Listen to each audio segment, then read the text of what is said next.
पूर्व राष्ट्रपति डॉक्टर सर्वपल्ली राधाकृष्णन जी के जन्मदिवस को प्रतिवर्ष हम शिक्षक दिवस के रूप में मनाते हैं, उन्हें सम्मान प्रदान करने के लिए, क्योंकि शिक्षक ही एक ऐसे व्यक्ति होते हैं जो पूरे परिवार को, पूरे देश को और पूरे संसार को दीपक की तरह रोशनी प्रदान करते हैं और वह प्रतिभा प्रदान करते हैं कि प्रत्येक विद्यार्थी अपने परिवार का नाम रोशन कर सके।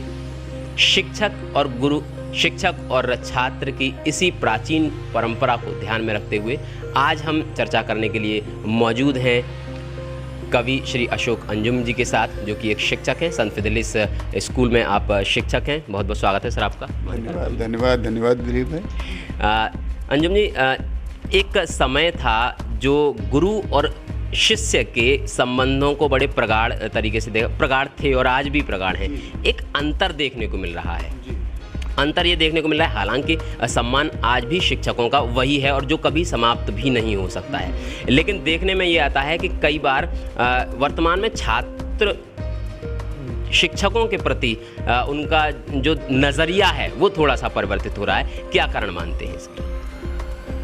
पहले तो मैं 4 पंक्तियां आपको सुनाता हूँ कि रखें लगन हम सच्ची, हर तहरीर बदल सकती है। रखें लगन हम सच्ची, हर तहरीर बदल सकती है। सभी ठान लें तो यारो तकदीर बदल सकती है। माता पिता और गुरु मिलकर अगर करें कोशिश तो इस दुनिया के बच्चों की तस्वीर बदल सकती है। अब मैं बात पर आता हूँ आपकी। दिलीप भाई, आपने कहा कि वो सम्मान जो पहले हुआ करता था बच्चों का, विद्यार्थियों का शिक्षक के प्रति, वो आज नहीं है। बिल्कुल सही कहा आपने। और इसका बहुत बड़ा कारण मैं समझता हूँ कि बाजारीकरण है जी। और उससे भी पहले जो हमारी शिक्षा व्यवस्था, हमारी जो प्राचीन शिक्षा पद्धति थी जो गुरुकुल वाली, उसमें गुरु का बच्चों के प्रति, विद्यार्थियों के प्रति और विद्यार्थियों का गुरु के प्रति पूरा समर्पण भाव रहता था।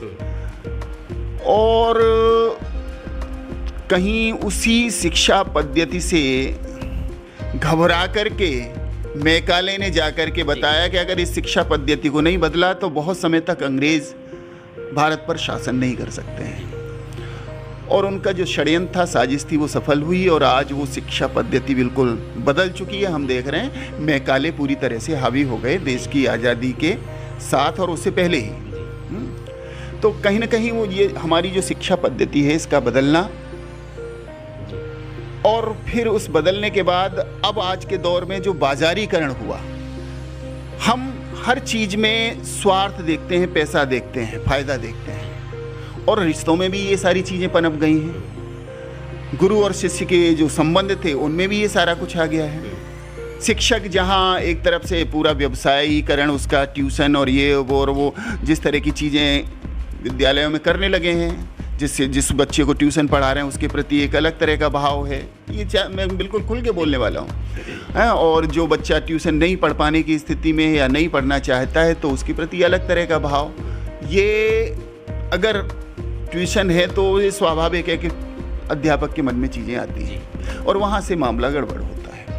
दूसरी ओर जो माता पिता हैं और इवन बच्चा भी, उनके मन में कि हम तो पैसे दे रहे हैं, ये जो पैसा है ये कहीं ना कहीं हम तो फीस देते हैं, तगड़ी मोटी फीस देते हैं, और वो कहीं ना कहीं उन संबंधों के बीच में जो मिठास है ना, जो दायित्व बोध है कि विद्यार्थी पीटीएम में खुल करके यही सारी चीज़ें सामने आ जाती हैं कई बार।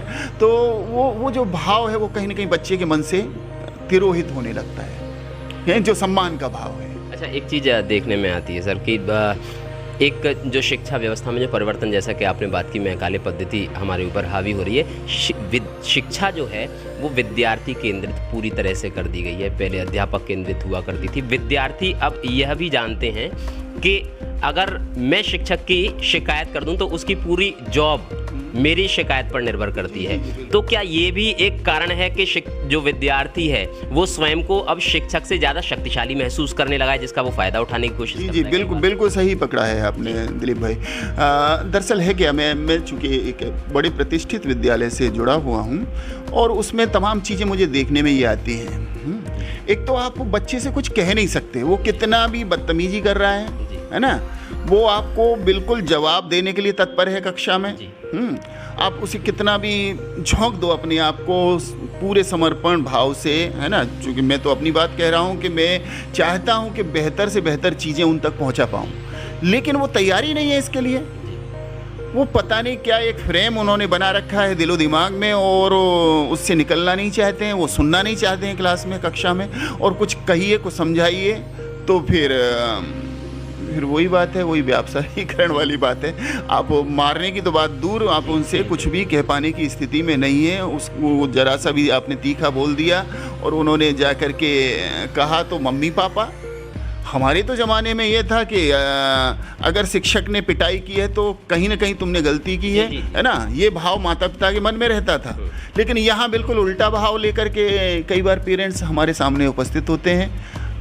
हालांकि मेरे साथ अभी ऐसी नौबत नहीं आई, लेकिन मैं पूरा एक जनरल बात बता रहा हूँ कि उन्हें लगता है कि हमारे बेटे से आपने, हमारे बच्ची से आपने ये कहा तो क्यों कहा, है ना। तो जैसा आप बता रहे हैं, मैं यहाँ कहना चाहूँगा, एक वक्त था कि जो पेरेंट्स हैं उनका दायित्व बनता है, अदब तालीम का जौहर है, जेवर है जवानी का, वही शागिर्द हैं जो खिदमत उस्ताद करते हैं। ये रिस्पॉन्सिबिलिटी पेरेंट्स की बनती थी बताने की, नहीं बता रहे हैं। बिल्कुल बिल्कुल। एक छोटा सा प्रसंग, एक किस्सा मेरे को याद आ रहा है, और किस्सा यूँ है कि एक फ़कीर को सोना बनाने की कला आती थी। फ़कीर था, सोना बनाना जानता था। बात राजा तक पहुंची। हाँ? तो राजा ने कहा कि ये तो मुझे आनी चाहिए कला भाई, हैं? जाकर के फ़कीर से कहो कि ये कला राजा को सिखाए। सैनिक गए साहब फ़कीर के पास कि चलो तुम्हें राजा को ये कला सिखानी है, तुम सोना बनाने की कला जानते हो। तो फ़कीर ने कहा नहीं नहीं, मैं नहीं सिखाऊंगा। राजा से जाकर के सैनिकों ने कहा कि वो तो मना कर रहा है कि नहीं सिखाऊंगा। राजा बड़ा क्रोधित हुआ कि जाकर के उसको पकड़ के लाओ, है ना। दरबार में उसे पकड़ के लाया गया। राजा ने कहा कि जो सोना बनाने की कला तुम जानते हो उसे मुझे सिखाओ। उसने कहा नहीं सिखाऊंगा। बोले कि राजा और क्रोधित हुआ, बोले कि अगर नहीं सिखाओगे तुम्हें जेल में डाल दिया जाएगा और हो सकता है कि तुम्हें मैं फांसी की सजा दे दूं, मुझे क्रोध न दिलाओ। बोले कि कुछ भी करिए आप, लेकिन मैं आपको ये कला नहीं सिखाऊंगा, नहीं सिखाऊंगा, नहीं सिखाऊंगा। ठीक है। तो राजा ने उसको कालकोठरी में डलवा दिया साहब। गुस्सा हुआ राजा और कहा कि कल तुम्हें फांसी दे दी जाएगी इस अमुक समय पे। अब राजा के मन में आया कि यार इससे कैसे भी कला तो सीखनी है मुझे। तो उसने क्या किया कि अपने आप को चोर का वेश बनवाया, है, मतलब बिल्कुल एकदम वेशभूषा बदली और उसी के साथ कालकोठरी में अपने आप को बंद करा दिया। अब उसमें जाकर के इसने क्या किया राजा ने, चूँकि वो बिल्कुल वेश बदला हुआ है, उसकी कि महाराज महाशय आप सोना बनाने की कला जानते हैं, उसके बड़े पैर वैर दबाए, बड़ी सेवा की कि आप तो कल फांसी हो जाएगी आपको। मैं यहाँ चोरी चकारी कर रहा हूँ, ये छोड़ छाड़ के अगर आप मुझे सोना बनाने की कला सिखा देंगे, मैं इस धंधे को, मतलब चोरी को छोड़ दूंगा और कुछ अच्छे नेक काम पे लग जाऊंगा, है ना, फिर मुझे ज़रूरत नहीं पड़ेगी चोरी की। और बहुत सेवा भाव जब उसका रहा और बड़ी सेवा की पैर वैर दबाने के बाद, तो फ़कीर ने उनको जो है उसको सोना बनाने की कला सिखा दी। समय बदला, दूसरा दिन हुआ और फिर उसको फ़कीर को दरबार में लाया गया। राजा सिंहासन पे बैठा है। तो राजा ने फिर कहा कि मुझे वो सोना बनाने की कला सिखा दे, नहीं तो थोड़ी देर में तुझे फांसी होने वाली है। उसने कहा नहीं सिखाऊंगा। तो राजा हंसा, बोला कि मैंने तो वो कला सीख ली, रात जो चोर के रूप में तुम्हारे साथ था वो मैं ही था। तो फ़कीर ने कहा कि मैं जानता हूँ वो तुम ही थे, लेकिन राजन वो कला आपने मेरे चरणों में बैठ के मेरे पैर दबा के सीखी है, मुझे आदेश दे के नहीं सीखी। तो जब तक ये भाव नहीं आएगा गुरु के प्रति विद्यार्थी का, तब तक आप आधे अधूरे कुछ भी प्राप्त कर सकते हैं, गुरु से सही कला नहीं सीख सकते। ये मेरा कहना है। सो वो जो एक सम्मान का भाव है वो तो रखना पड़ेगा, जो एक विनम्रता का भाव है वो तो रखना पड़ेगा, अनुशासन आपको रखना पड़ेगा, तब आप अच्छे विद्यार्थी हो सकते हैं, अच्छे देश के नागरिक हो सकते हैं। बिल्कुल जाहिर सी बात है, जैसा कि सर ने बताया कि कहीं ना कहीं जो शिक्षा का जो निजीकरण होने के बाद जो कोचिंग का एक नई प्रथा प्रारंभ हुई है, उसके बाद काफ़ी जो है समस्याएं आने लगी हैं। एक समय था कि जब स्वयं भगवान भी अपने गुरु के पास शिक्षा प्राप्त करने के लिए जाया करते थे। भगवान कृष्ण संदीपन मुनि के पास जाया करते थे और भगवान श्री राम भी जो है जाया करते थे। जो आदर सम्मान जो था वो एक अलग प्रकार का आदर सम्मान था। अब शिक्षा का धीरे धीरे करके जो व्यापक स्तर पे निजीकरण हो रहा है, इस निजीकरण में किस प्रकार की चुनौतियां सामने आती हैं? देखिए, निजीकरण का मतलब वही है, बाजारीकरण। जी बिल्कुल बिल्कुल।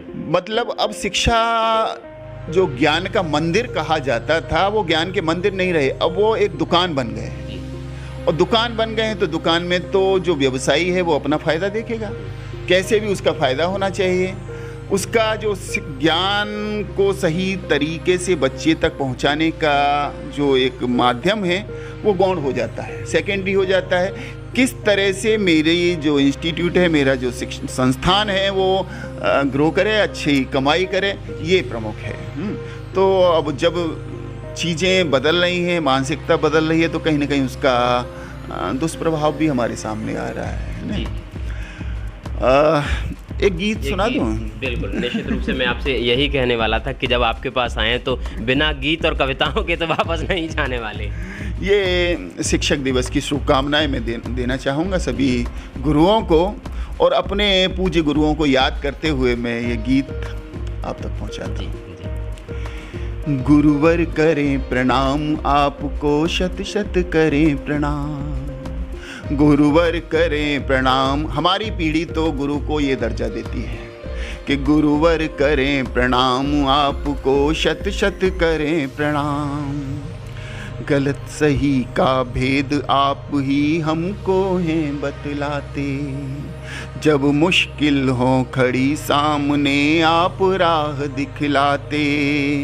बिना आपके एक न मिलता, बिना आपके एक न मिलता हमको शुभ परिणाम। गुरुवर करें प्रणाम आपको, शत शत करें प्रणाम। गुरुवर करें प्रणाम आपको, शत शत करें प्रणाम। हम कच्ची माटी की मूरत आप निखारें हमको, हम कच्ची माटी की मूरत आप निखारें हमको। आप तराशें आप बनाएं, आप संवारें हमको। दें आशीष आप हमको, हम करें जगत में नाम। गुरुवर करें प्रणाम आपको, शत शत करें प्रणाम। और गुरु का दर्जा हमेशा से बहुत ऊपर रहा है, जैसा कि आपने कहा भी। अंतिम बंद है इस गीत का कि वीर शिवा हों या राणा हों या झांसी की रानी, वीर शिवा हों या राणा हों या झांसी की रानी। गुरु कृपा से मिली जगत को इनकी अमर कहानी। वीर शिवा हों या राणा हों या झांसी की रानी, गुरु कृपा से मिली जगत को इनकी अमर कहानी। बिना गुरु के कृष्ण न होते, बिना गुरु के संदीपन गुरु के आश्रम में उन्होंने शिक्षा ली कि बिना गुरु के कृष्ण न होते, राम न बनते राम। गुरुवर करें प्रणाम आपको, शत शत करें प्रणाम। गुरुवर करें प्रणाम आपको, शत शत करें प्रणाम। बहुत ही सुंदर और शानदार गीत अंजुम साहब ने हमें सुनाया। और बल्कि मैं ये कहूँगा कि गुरु आज शिक्षक दिवस के मौके पर ये गीत हमें बहुत सारी शिक्षाएं देता है। ये गीत बहुत बड़ा संदेश देता है। जैसा कि अंजुम साहब ने हमें कहा कि ये इनकी वाली जो पीढ़ी ना, उसका तो यही था कि गुरु को शत शत प्रणाम किया जाता था, बार बार प्रणाम किया जाता था। परिवर्तन थोड़े से हालांकि अब आ चुके हैं, लेकिन उनका कोई महत्व नहीं है या उनका कोई अच्छा सकारात्मक परिणाम भी नहीं आने वाला है। जाहिर है कि जब तक हम झुककर ज्ञान प्राप्त नहीं करेंगे तब तक ज्ञान प्राप्त नहीं होगा। जैसा कि अंजुम साहब ने हमें एक कहानी भी सुनाई कि चरणों में बैठकर ही ज्ञान प्राप्त किया जा सकता है, हुक्म देकर ज्ञान प्राप्त नहीं किया जा सकता है। और जाते जाते मैं आपको अंतिम यही कहना चाहूँगा कि देखा ना कोहकन कोई फरहाद के बगैर, देखा ना कोहकन कोई फरहाद के बगैर, आता नहीं है फन कोई उस्ताद के बगैर। तो निश्चित रूप से बिना उस्ताद के, बिना गुरु के, बिना शिक्षक के कोई ज्ञान प्राप्त नहीं किया जा सकता। भले ही आपके जीवन के बड़े बड़े लक्ष्य हों, परंतु उन लक्ष्यों को प्राप्त करने के लिए आपको एक गुरु, एक शिक्षक, एक मार्गदर्शक की नितांत ही ज़रूरत है। और ऐसे मार्गदर्शक आपको चरणों में बैठकर मिल सकते हैं, ना कि आदेश देकर। बहुत बहुत अंजुम साहब स्वागत, धन्यवाद आपका, आभार आपका।